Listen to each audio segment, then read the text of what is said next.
Je m'appelle Luciana Fiusa. Je travaille à la direction des relations internationales de l'OFMG. Et si vous voulez, si vous souhaitez, vous pouvez poser des questions dans le chat. Oui. Et ceci est une autre édition du programme des webinaires de culture et langue. Je voudrais vous présenter Élodie Meunier. Élodie est attachée aux relations académiques et culturelles de la Wallonie-Bruxelles. Elle est également professeure à la Faculté des lettres de l'UFMG et au programme Langue à des fins académiques professionnelles. Bienvenue, Élodie. Merci de votre présence et d'avoir accepté l'invitation à cette deuxième édition du webinaire Langue et culture, promu par le secteur des compétences de la Direction des relations internationales. Et Élodie, c'est à vous, s'il vous plaît. Merci, Luciana. Merci pour l'invitation. Obrigado, Marcos, pelo convite. Merci pour l'invitation. Je vais partager mon écran ici.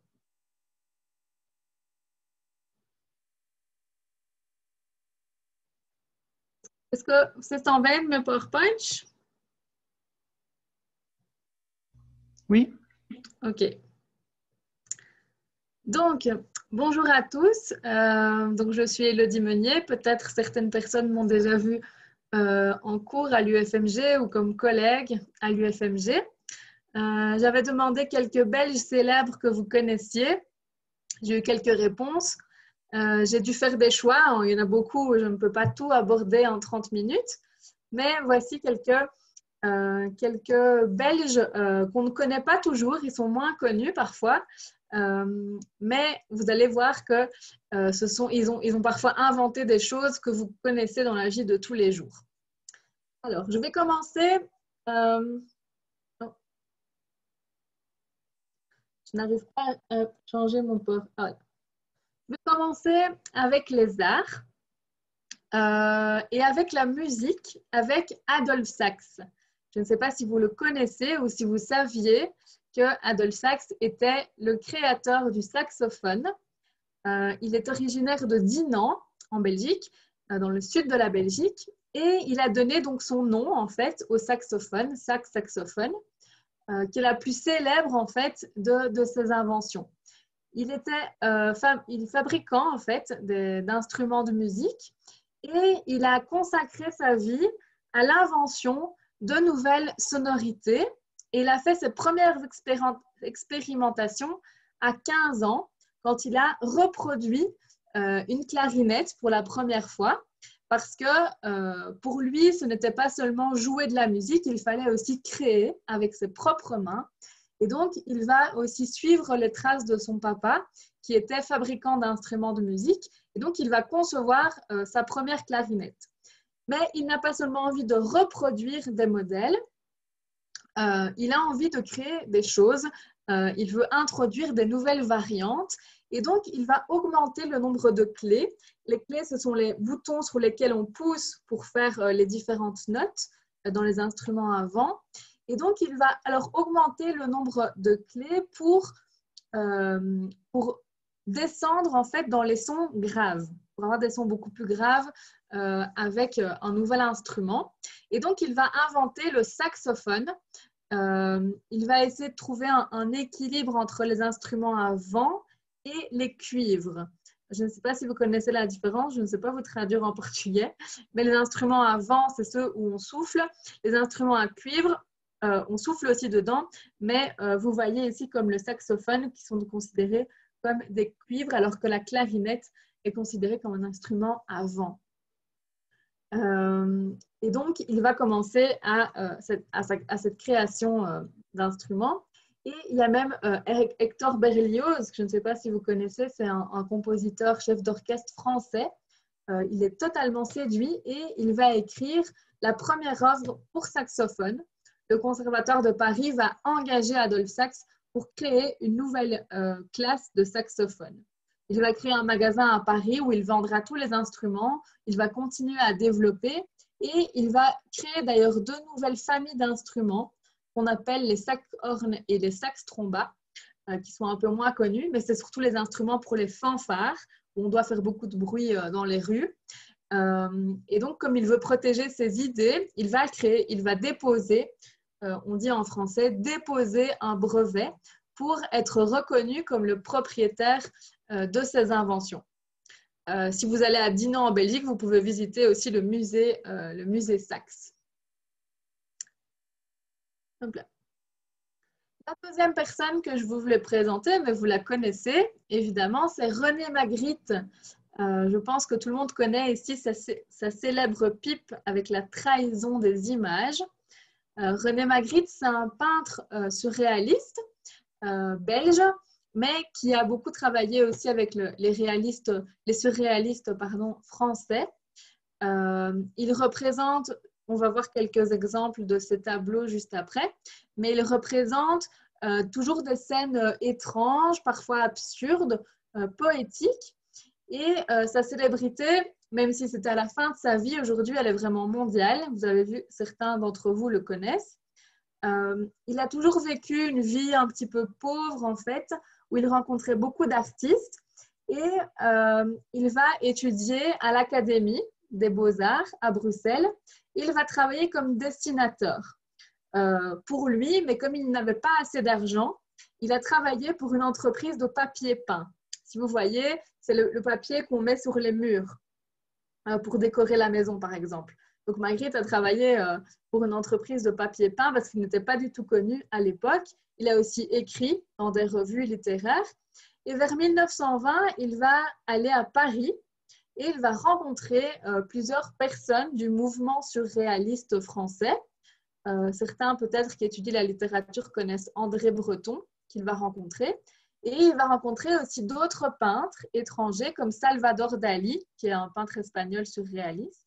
Et il va être influencé et il va commencer à réfléchir sur toutes ces pensées surréalistes.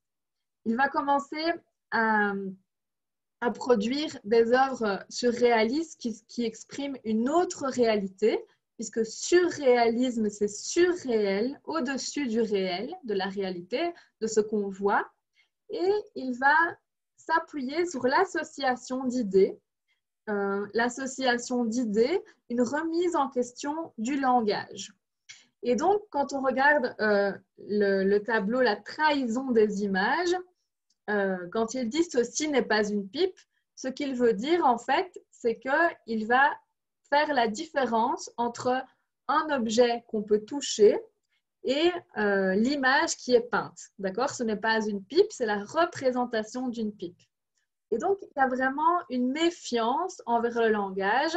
Le langage ne veut pas toujours dire exactement ce qui est écrit. Il y a parfois une différence entre la sémantique et ce qu'on peut se représenter. C'est toujours une seule petite partie de la réalité. On voit ici, je vais vous montrer quelques exemples juste après. Il y a un musée Magritte à Bruxelles, peut-être que vous l'avez déjà visité si vous avez été en Belgique. Mais je vous montre ici quelques tableaux de Magritte où on voit vraiment cette réflexion surréaliste. Et ce qu'il veut, Magritte, c'est de créer des objets qu'il appelle des objets bouleversants. C'est-à-dire qu'il veut bouleverser, il veut faire réfléchir le spectateur par rapport à ce qu'il représente. On voit par exemple ici dans la clairvoyance que le peintre, normalement, il représente ce qu'il regarde et il voit déjà plus loin, il va déjà peindre l'oiseau par exemple. Ou les amants qui sont recouverts d'un voile, on peut se poser la question, est-ce qu'on peut vivre sans se regarder ou est-ce qu'il faut se cacher pour vivre heureux? Il y a plusieurs interprétations ici. Évidemment, la plus connue de l'homme ici avec la pomme que vous connaissez probablement. J'ai trouvé beaucoup de détournements de publicité, donc on voit que Magritte est encore très présent aujourd'hui. Ou dans la bande dessinée aussi, on voit des références généralement à Magritte. On reconnaît directement son œuvre ou son style. Et pour les professeurs de français, évidemment, vous pouvez travailler sur ces détournements avec les étudiants si vous travaillez avec l'art. La personne suivante, c'est pour parler de littérature avec Maurice Maeterlinck, qui est le seul artiste, le seul écrivain belge qui a eu le prix Nobel de littérature. C'est l'un des plus grands écrivains belges. Il n'est pas toujours connu. En fait, il a commencé, il n'était pas écrivain au départ, il a commencé à étudier le droit. Il est devenu avocat, mais c'était plutôt le choix de sa famille plutôt que le sien. Et donc, il a abandonné son travail d'avocat pour se consacrer à sa véritable passion, qui est la littérature. Il a publié des poèmes dans des revues littéraires et il va vraiment ici développer des textes symboliques avec tout cet univers abstrait et mystérieux. Il va développer une théorie du symbole. Et donc, il écrit beaucoup de théâtre. Certains disent que son théâtre est un peu ennuyeux parce que c'est un théâtre statique où les personnages sont très immobiles. Il y a beaucoup de silence. Ce que disent les acteurs n'ont pas toujours de sens ou de logique. Donc, c'est un peu un quotidien tragique. Mais certains comparent Maeterlinck avec Shakespeare. Donc, il est très connu dans le milieu littéraire symboliste et c'est vraiment le début de sa gloire à cette époque-là. Et c'est le seul écrivain belge qui a reçu le prix Nobel de littérature en 1911. Donc, ça fait déjà assez longtemps. Le prochain personnage que je veux vous présenter, vous connaissez évidemment l'importance de la bande dessinée en Belgique. Vous connaissez probablement Tintin, il est connu mondialement. Peut-être certains connaissent moins son créateur qui s'appelle Hergé. Hergé, pourquoi? Parce que vous prenez les initiales de Georges Rémy, qui est son vrai nom. Vous allez les inverser et vous obtenez Hergé, qui est son pseudonyme dans la bande dessinée. Donc Hergé, au départ, il va dessiner une revue scout. Je ne sais pas si vous savez ce que c'est le scoutisme. Je pense que ça existe au Brésil aussi, le scoutisme. C'est peut-être moins populaire qu'en Belgique et en France. Mais il va d'abord rédiger pour une revue scout. Et puis, il va écrire d'abord dans un petit journal qui est un supplément du journal national, qui est le Petit 20e. Et donc, il va commencer à développer les aventures de Tintin qui parcourt la planète. Et c'est un supplément qui est destiné à la jeunesse. Alors, Hergé, c'est un des premiers auteurs francophones qui va reprendre le style de la bande dessinée avec les petites bulles. Les phylactères, les bulles, c'est quelque chose qui vient d'Amérique en fait, puisque la BD, la bande dessinée, est née en fait en Amérique. Et donc, c'est lui le premier qui reprend ce style-là. Et d'ailleurs, il est considéré comme le père, entre guillemets, de la bande dessinée européenne. Et c'est après la guerre, la Seconde Guerre mondiale, qu'il va vraiment publier les aventures de Tintin comme des histoires à part entière et plus des petites histoires dans le journal avec la suite chaque semaine. Malheureusement, Hergé a été qualifié de collaborateur avec les Allemands parce qu'il publiait dans un journal qui était contrôlé par les occupants allemands lors de la guerre. Et donc, lui, il a continué à publier dans ce journal. Et donc, après la guerre, il a été accusé de collaboration. Donc, il a eu quelques problèmes après la guerre, mais ça a continué pour lui. Et il a participé au grand succès de la bande dessinée franco-belge grâce à son style qu'on qualifie de la ligne claire. Je vais vous expliquer ce que c'est la ligne claire juste après quand on va comparer avec un autre style de bande dessinée qui est ici Franquin et Peyo. Ce sont deux dessinateurs qui sont très connus. Je ne sais pas si vous saviez que les Schtroumpfs, je sais que c'est un autre nom en portugais, en anglais plutôt, je pense que vous utilisez le nom Smurf en anglais, mais les Schtroumpfs sont belges. Et donc, on voit ici, le premier, c'est Franquin, qui est une personnalité aussi importante de la bande dessinée franco-belge. Et alors, ces deux-ci, ils vont développer ce qu'on appelle la ligne sombre. C'est l'école de Marcinelle.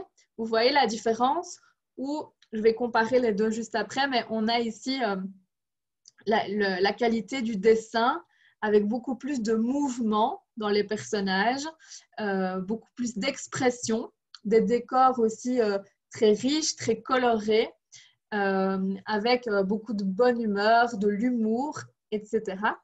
Et en fait, ils travaillent à une époque où la bande dessinée, elle est destinée surtout aux enfants. Et donc, ils vont écrire des histoires pour un jeune public accessible, en ajoutant des détails qui peuvent être interprétés par les adultes aussi, avec une lecture plus approfondie. Et donc, Peyo, il a été très connu évidemment avec les Schtroumpfs. Il a écrit d'autres histoires aussi. D'ailleurs, Hollywood a déjà adapté les Schtroumpfs en 1980, je pense. Ça fait déjà longtemps. Maintenant, on a des dessins animés, etc. Mais donc, en tout cas, comment sont nés les Schtroumpfs? Ça, je ne sais pas si vous connaissez la petite histoire. Mais Peyo et Franquin étaient très amis, tous les deux. Ils travaillaient tous les deux pour le petit journal, le supplément Le Petit Spirou. Et en fait, ils se retrouvaient pour manger ensemble. Et c'est au cours justement d'un de leurs repas, en fait, c'était en 1957, ils mangeaient ensemble un jour. Et ils ne trouvaient pas le mot pour dire le sel, la salière, vous voyez, pour mettre du sel dans le plat. Il a eu un blocage, il ne trouvait plus le mot pour dire la salière. Et il a dit, est-ce que tu veux bien me donner le schtroumpf? Il a remplacé ce mot par le mot schtroumpf. Et donc, toute la soirée, ils ont rigolé en utilisant schtroumpf pour remplacer des mots. Et c'est à ce moment-là que le langage schtroumpf est né. Mais au départ, ce n'était pas prévu de l'utiliser en bande dessinée. L'idée est vraiment venue après. Hop. Alors, pour comparer les deux styles entre Spirou et Tintin, on dit toujours que c'est un peu une concurrence. Les deux styles se sont affrontés. On voit qu'avec Spirou, c'est l'école de la ligne sombre, on a plus une caricature, le public était populaire, avec les mots beaucoup plus spontanés. On pouvait dire des gros mots, mais pas de problème. Et le lecteur était vu comme un ami du personnage. C'était vraiment pour l'emmener à travers tous les gags, les aventures. Alors que Tintin, le public était plus bourgeois. On voit la ligne qui est vraiment très claire, l'aspect est très net et il ne faut pas utiliser de gros mots. Il faut vraiment que Tintin soit un exemple à suivre pour le lecteur et qu'il montre le bon comportement. Donc, on a vraiment deux écoles totalement différentes pour la bande dessinée. Alors, je passe à la partie sur les sciences. À la Renaissance, c'est dans les Flandres belges que la cartographie moderne va faire ses débuts, va commencer grâce au géographe qui s'appelle donc Gérard Mercator. Alors, il est né près de Anvers, il n'est pas francophone, il est né dans le nord de la Belgique, qui est néerlandophone. Dans ce qui est aujourd'hui la Belgique, mais la Belgique n'existait pas encore puisque la Belgique, elle est née en fait en 1830, mais on était déjà sur les territoires de ce qui est aujourd'hui la Belgique. Et il va suivre ses études à l'université. Il va étudier la philosophie, la cosmographie, qui est la science et la description de l'univers. Et dans sa formation, il a des cours de mathématiques et aussi des cours de gravure. Et donc, il va apprendre à travailler le cuivre, à graver le cuivre pour fabriquer des mappemondes. Okay, des mappemondes, c'est vraiment la Terre en plusieurs dimensions. Et donc, il va essayer, avec tous ses calculs théoriques, de créer une mappemonde qui n'existait pas à l'époque. Il va commencer à élaborer différents types de cartes pour représenter la surface de la Terre, pour représenter le ciel, parfois le monde tout entier, parfois seulement l'Europe. Il va concevoir un planisphère en 2 dimensions et puis des globes en relief. Et il va acquérir une très grande renommée, si bien que Charles Quint, qui était empereur du territoire à l'époque, va lui passer commande pour avoir ces cartes et ces planisphères, puisqu'évidemment, c'était très utile pour tous les navigateurs de l'époque. Et donc, il s'est posé la question, comment représenter l'ensemble de la Terre, qui est ronde, sur une carte plane.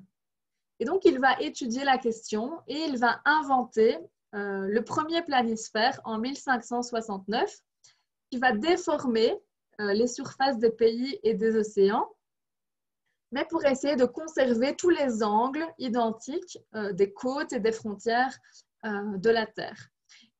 Jusqu'à la fin de sa vie, il va décrire l'univers et de la manière la plus rigoureuse.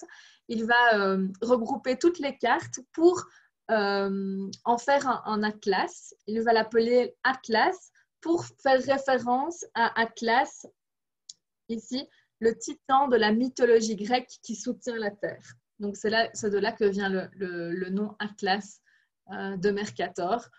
Maintenant, évidemment, ça a évolué, mais en tout cas, c'est lui qui a ouvert la voie à tout ça. On continue dans les sciences avec André Vézal, qui, lui, est né dans une prestigieuse famille de médecins belges.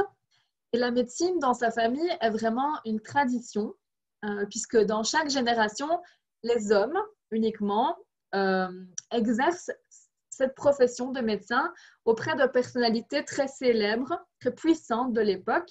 Et sa famille a déjà soigné des empereurs, des ducs, des duchesses, etc. Et André Vézal va faire ses études à Louvain, Leuven, dans la partie néerlandophone de la Belgique. Et à Paris, il va aussi enseigner l'anatomie en Italie. Et en fait, il arrive à être nommé médecin personnel de l'empereur Charles Quint, qui dirigeait les territoires à l'époque, et de son fils, qui est le roi d'Espagne. Pour comprendre en fait comment est constitué le corps humain, il va commencer en fait à observer les cadavres. Mais pour avoir des cadavres à observer, il faut en trouver. Donc, il va parfois dans les cimetières, parfois chercher les gens qui ont été pendus.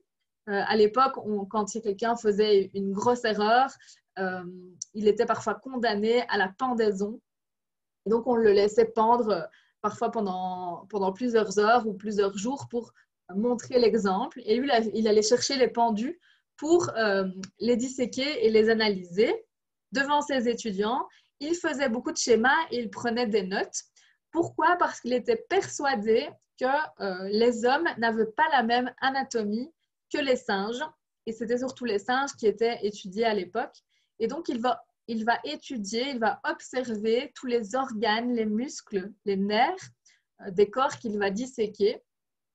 Et il va petit à petit corriger les erreurs de ses prédécesseurs et il va ouvrir la voie de l'anatomie moderne. Donc voilà pour André Vézal. Alors, Georges Lemaître, qui est très connu chez les scientifiques, lui, c'est un astrophysicien qui est reconnu aujourd'hui dans le monde entier.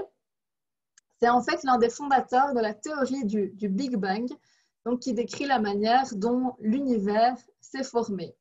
Alors, il commence à étudier chez les jésuites à l'Université catholique de Louvain.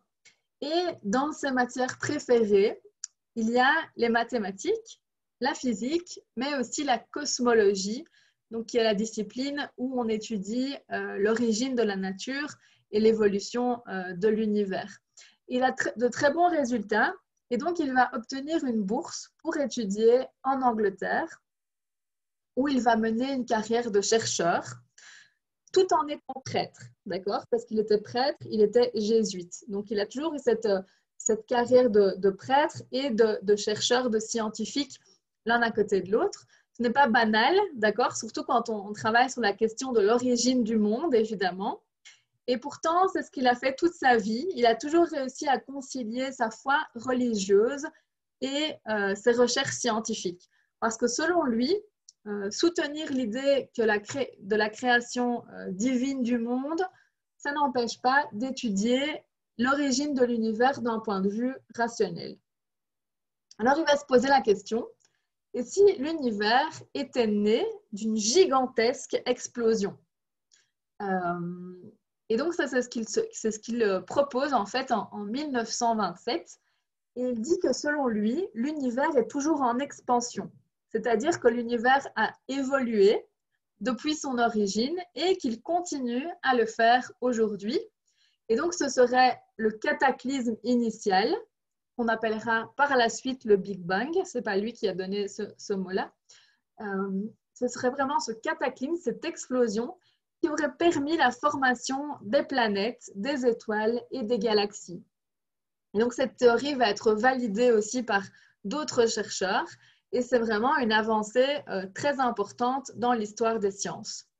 Malheureusement, il n'a pas vraiment connu une grande gloire de son vivant, en tout cas pas comme ses contemporains comme Einstein, puisqu'en fait, le journal dans lequel il a publié pour la première fois sa théorie était très peu connu et la publication n'a été traduite que 3 ans plus tard. Donc, en fait, l'importance de ces travaux n'a été reconnue que beaucoup plus tard par la suite.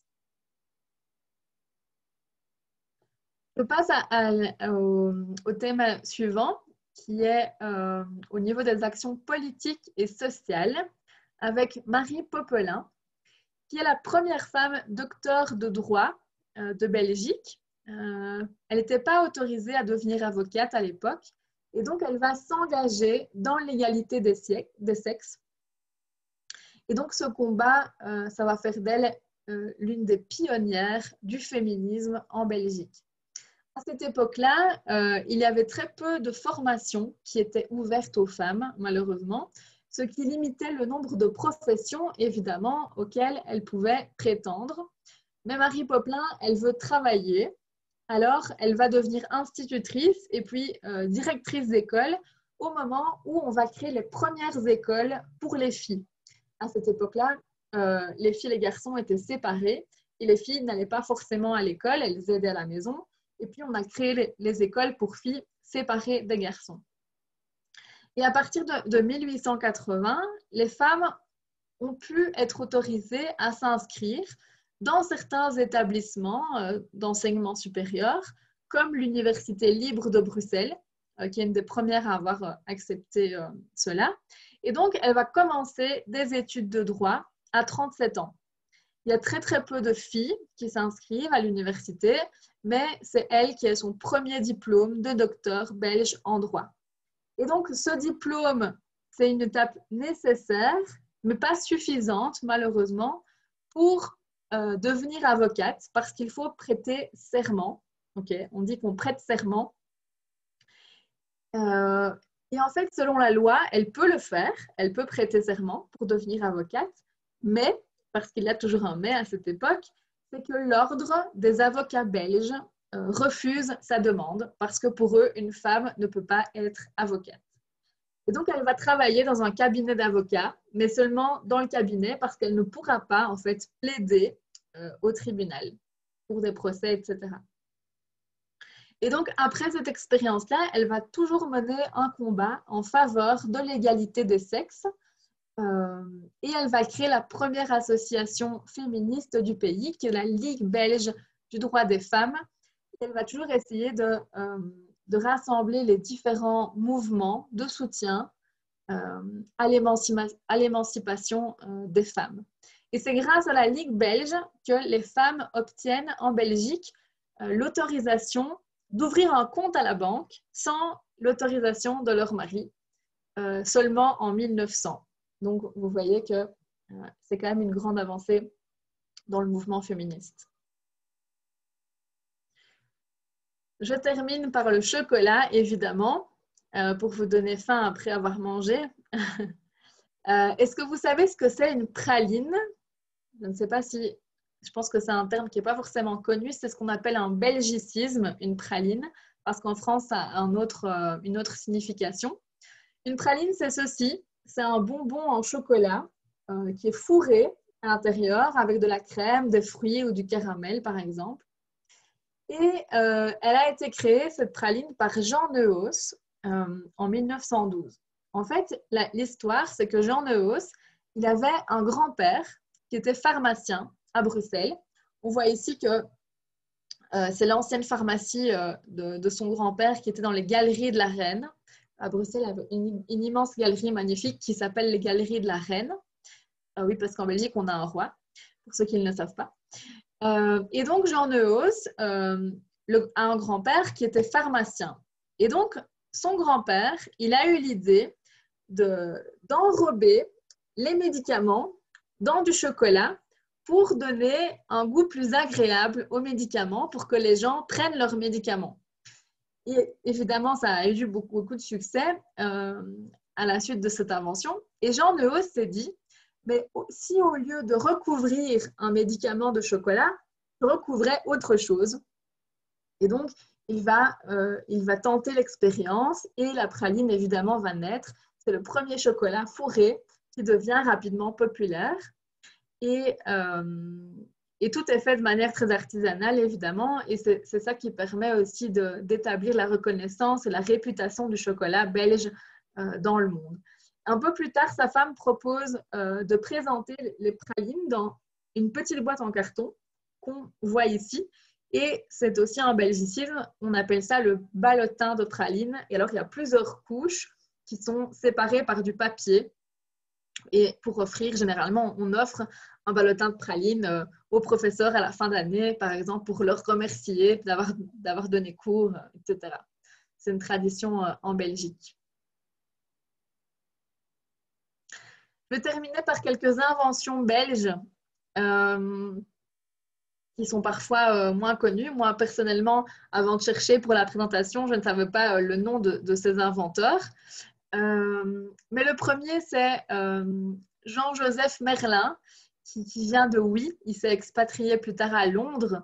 Il a fait plusieurs inventions. C'était un inventeur très créatif. On voit qu'il a inventé ici le patin à roulettes, l'ancêtre du roller. Il a aussi inventé les hommes sandwich pour la publicité. Il avait deviné l'impact de la publicité déjà à l'époque. Vous voyez que c'est quand même très ancien. Et le pèse-personne, on ne sait pas si on doit le remercier ou pas, mais en tout cas, il a inventé déjà le pèse-personne à l'époque, même s'il y avait moins de précision qu'aujourd'hui. Mais voilà, c'était une première invention. Autre invention qu'on ne connaît pas, c'est le web, le WWW, World Wide Web, qui a été inventé par Robert Caillot avec Tim Berners-Lee, qui est en fait un ingénieur diplômé de l'université de Gand. Il a ensuite travaillé avec le Britannique, Tim Berners-Lee, pour créer en fait ce qu'on connaît du web. Et donc, on ne le sait pas toujours, mais ça a été pensé par un Belge. L'autre que j'ai mis juste à côté, c'est Polydor Lippens qui a inventé la sonnette, parce qu'évidemment, frapper à la porte, on ne le fait plus depuis très longtemps. Et en fait, en 1850, on a la sonnette électrique qui a été inventée par un système de vibration. Et d'ailleurs, cette personne a été désignée comme professeur de physique par le roi Léopold Ier pour qu'il enseigne à ses enfants. Donc voilà, c'est des inventions que je ne connaissais pas non plus personnellement avant. D'autres inventions ici, le tramway, par exemple, avec Charles Van de Poel qui a été expatrié aux États-Unis. Et c'est lui qui a créé le tramway, le tram électrique. Il a aussi beaucoup travaillé avec l'électricité en général aux États-Unis. Et à l'époque, c'était un rival de Thomas Edison au niveau avec ses travaux sur l'électricité. Et aussi quelque chose que vous connaissez aujourd'hui, si vous apprenez à conduire, ce sont les senseurs de stationnement. qui est pour signaler l'approche, par exemple, d'objets. Et en fait, Rudy Beckers a développé justement ceci pour ne pas que sa femme sorte de la voiture à chaque fois pour lui indiquer comment se garer. Aujourd'hui, toutes les nouvelles voitures sont équipées généralement de ces senseurs. Et en fait, malheureusement, Beckers, il a oublié de payer les taxes à un moment donné sur son brevet. C'était pas très cher en plus, c'était 30 € plus ou moins. Et son invention, elle est entrée dans le domaine public. Et donc, il n'a pas pu avoir les droits sur son invention finalement, alors que tout le monde l'utilise maintenant chez les constructeurs de voitures. Et pour terminer, la polémique avec les Français, le mystère reste entier. Depuis toujours, la France et la Belgique se battent pour savoir qui est vraiment l'inventeur des frites, qu'on appelle French fries, mais pour moi, c'est la Belgique qui a inventé les frites, évidemment. Voilà, si vous avez des questions ou des commentaires, vous pouvez aussi suivre nos réseaux sociaux sur Facebook ou sur Instagram, où voici mon mail. Et on publie généralement des nouveautés, les actualités en rapport avec les activités francophones. Et je voulais juste, pour terminer, vous présenter le festival de cinéma en ligne. Si ça vous intéresse, on a 15 films, 5 longs métrages, 5 courts métrages et 5 documentaires en ligne. Vous pouvez retrouver ici sur Festivalscope. Il faut juste s'inscrire sur la plateforme et vous avez accès gratuitement à ces 15 films. Donc, si le cinéma vous intéresse, vous pouvez aussi tenter cette nouvelle expérience. Voilà.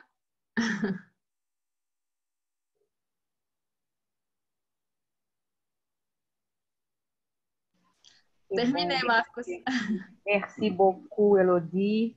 Quelques questions? Et les frites sont belges. Je suis d'accord. Non, c'est pas French fries, c'est Belgian fries. Oui. Pessoal, se alguém quiser fazer algum comentário, alguma pergunta, pode falar português também, né? Sim. On peut parler en français ou en portugais aussi. Com certeza. E,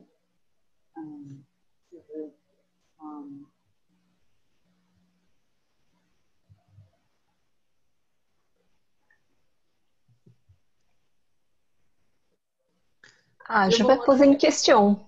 Oui, si je peux me permettre. Alors, Elodie, je ne savais pas que Spirou et Fantasio étaient des BD belges. Pour moi, c'est une nouveauté. Et est-ce que tu peux expliquer davantage ce que c'est l'école de la ligne j'ai oublié déjà. La ligne claire. Cette différence entre Tintin, les styles de Tintin et de Spirou Fantasio. Oui, en fait, les aventures de Tintin, elles avaient une forte influence catholique. Et donc, l'Église a beaucoup fait pression pour que ce soit politiquement correct. Il fallait montrer dans le contenu des valeurs catholiques, des valeurs de bienséance, etc. Il fallait être droit. Et donc, Tintin, c'est le personnage, c'est l'exemple. C'est le personnage qu'il faut suivre, qui donne des bonnes valeurs aux jeunes. Okay?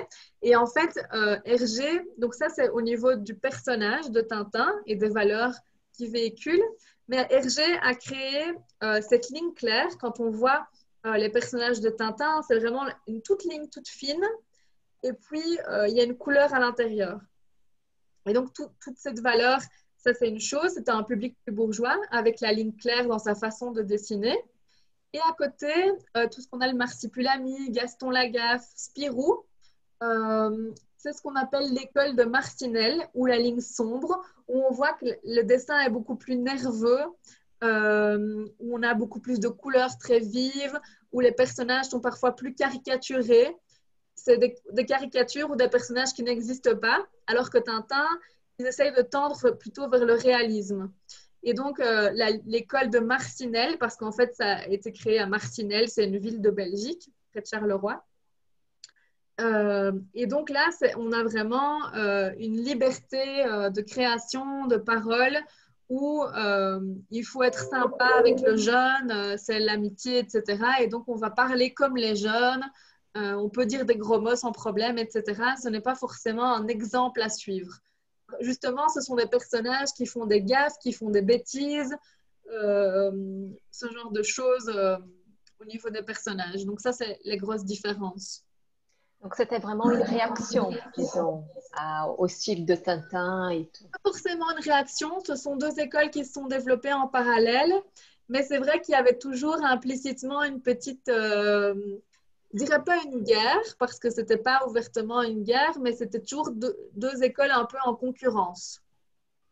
Mais elles se sont développées en parallèle, mais la ligne claire, Tintin a été développée avant. La ligne plus de Spirou, etc., sont arrivées après la guerre. Ok, merci Elodie.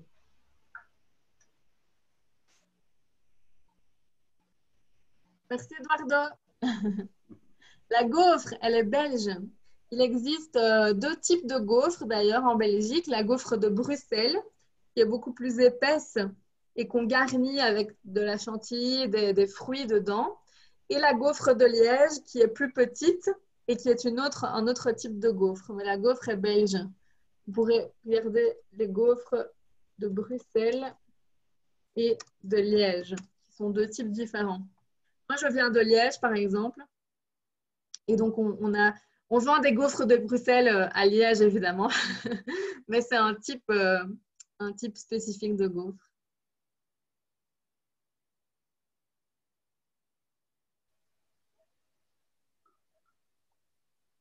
Est-ce que quelqu'un veut parler? Veut faire un commentaire?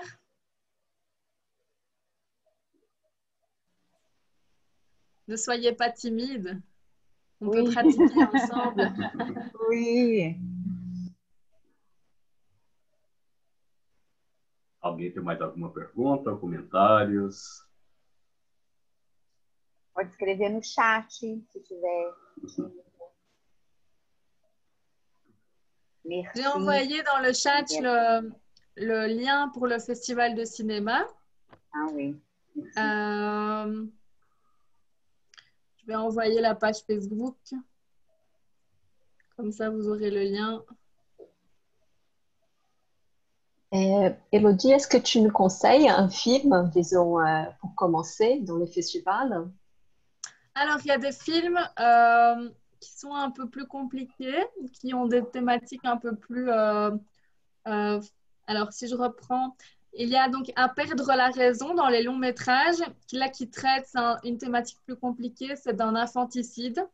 Donc là, voilà, ça dépend des sensibilités. Keeper, qui traite des filles mères, des adolescentes qui tombent enceintes. L'étrange couleur des larmes de ton corps, je ne l'ai pas encore regardé. Je ne sais pas de quoi il parle. Alors, Les Géants, il parle de l'adolescence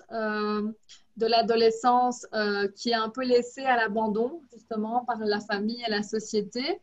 Et Les Chassons Gris, ça traite de l'abandon d'un père qui retrouve sa fille des années plus tard.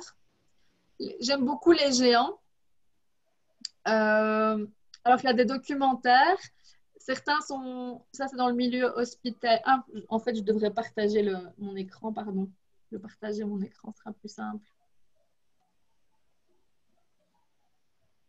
Voilà, donc je vous disais, les films sont les premiers ici. Donc, les documentaires, il y en a un sur le milieu hospitalier. Comment ça se passe à l'hôpital. Ici, c'est une directrice de prison. Donc, c'est le milieu carcéral. L'homme qui répare les femmes, ça se passe au Congo, où les femmes sont victimes de violences sexuelles, où il recoue en fait le vagin des femmes, etc. Donc, c'est très fort. Donc, il ne faut pas être trop sensible. Ni juge ni soumise, ça montre un peu le milieu d'une juge à Bruxelles, tous les cas qu'elle peut rencontrer. Mon nom est Clitoris par rapport à la sexualité féminine et à tout cet imaginaire qu'on a parfois autour de la sexualité féminine.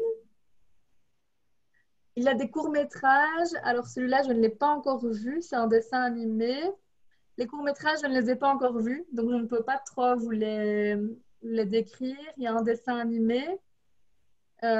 Oui, les courts-métrages, je n'ai pas encore regardé. Donc, ça, je ne peux pas trop vous décrire. Mais les descriptions sont en tout cas sur le site. Pour un premier film, je vous conseille Les Géants. J'aime beaucoup Les Géants.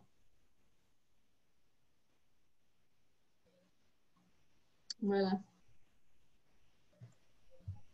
Alors, ceux qui veulent suivre la page Facebook, j'ai mis le lien ici dans le chat. Muito obrigado, Elodie. Então, acho que nós podemos encerrar, né? Podemos. Elodie, muito obrigado pela apresentação. Obrigada pelo convite. E muito obrigado a todas pela presença. Nós estamos com a professora Daniela. A professora Daniela é representante da área de francês, do nosso comitê de política linguística. E o Arthur, que é do setor de acolhimento, ele quer fazer um convite para vocês de um evento. Sim, boa tarde a todos. Obrigado, Elodie, aí, pelo webinar. Eu não falo muito francês, assim, mas deu para pegar alguma coisinha ou outra, assim.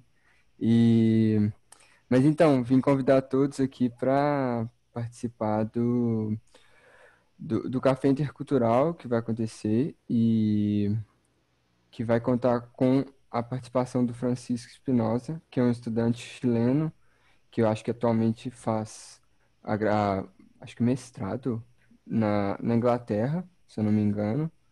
E ele vai apresentar, né, fazer a gente tem um evento, assim, uma reunião igual teve aqui, basicamente, e ele vai palestrar sobre o plebiscito constitucional que tá do Chile, né, e vai acontecer no dia 29, e ele também provavelmente vai falar sobre questões, né, assim, gerais do Chile e tal, mas mais centrado na parte política. Vai acontecer no dia 29 de setembro, às 13 horas. E eu vou mandar o link aí, se vocês se interessarem. Pode se inscrever lá e vão receber. Beleza? Boa tarde, então. Obrigado. Obrigada, Arthur. E essa é a segunda edição, né, Marcos, dos webinars. Langue Culture. E a gente sabe quando que vai ser o próximo? Então, não. A gente ainda está definindo a próxima data, mas vai ser em outubro ainda. Fique de olho, então, no site, nas páginas do DRI, nos nossos canais, que vai ser mais alguém para a gente poder praticar a língua, para a gente saber um pouco mais da cultura. Vai ser sempre bem legal essa proposta do setor de proficiência da DRI. Obrigada, Marcos. Obrigado a você, Luciana. É tu? Então, é isso. Muito obrigado, gente. Beaucoup, Elodie. Marcos, a Daniela perguntou se vai ficar disponível a gravação. Sim, está sendo. A gente gravou e. A gente grava e depois coloca. A gente coloca no YouTube da DRI. No nosso canal. Isso. Da DRI. Demora uns diazinhos, né, Marcos? Mas depois... Sim, mas vai estar no ar, no site da DRI. Parfait. Merci beaucoup. Merci. Obrigada a todos. Tchauzinha. Tchau. Ai, Marcos, não fecha a sala, não, que eu não copiei os links.